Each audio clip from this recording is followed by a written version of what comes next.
السلام علیکم ورحمۃ اللہ وبرکاتہ۔ محترم ناظرین، عالم اسلام کی مشہور و معروف شخصیت حضرت مولانا مفتی رفیع عثمانی صاحب رحمۃ اللہ علیہ کے نماز جنازہ کے متعلق ان کے بھائی حضرت مولانا مفتی تقی عثمانی صاحب دامت برکاتہم نے اپنے ٹویٹر پر ایک اعلان جاری کیا ہے۔ وہ لکھتے ہیں کہ انا للہ و انا الیہ راجعون۔ میرے بڑے مشفق بھائی اور عالم اسلام کی عظیم شخصیت پیکر علم و عمل مفتی اعظم حضرت مولانا مفتی محمد رفیع عثمانی رحمۃ اللہ تعالی علیہ رحلت فرما گئے۔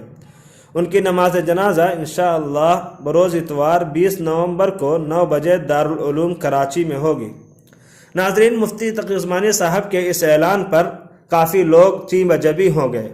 لوگوں کا کہنا ہے کہ مفتی صاحب کی نماز جنازہ میں اتنی تاخیر کیوں کی جا رہی ہے؟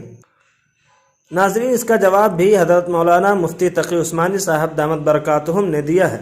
مفتی صاحب نے کہا کہ اس عظیم و جانکاہ صدمے کے ساتھ ساتھ ہمیں اس بات کا بھی مستقل صدمہ ہے کہ ہم سنت کے مطابق بروقت تجہیز و تکفین نہیں کر سکے، چنانچہ آج ہم دوہرے صدمے کا شکار ہیں۔ حضرت مفتی اعظم کے ولی اقرب اور اکلوتے صاحبزادے مولانا زبیر اشرف عثمانی بیرون ملک کے سفر پر تھے۔ وہ آج رات 1 بجے واپس پہنچیں گے۔ ان کی پرزور فرمائش بلکہ اصرار ہے کہ تدفین کے لیے ان کا انتظار کیا جائے، ورنہ انہیں عمر بھر اپنے عظیم مشفق والد کے جنازے میں شرکت سے محرومی کا صدمہ رہے گا۔ ناظرین، یہ وجہ ہے جس کی وجہ سے حضرت مولانا مفتی تقی عثمانی صاحب نے جنازے کا اعلان اتنی تاخیر پر کیا ہے۔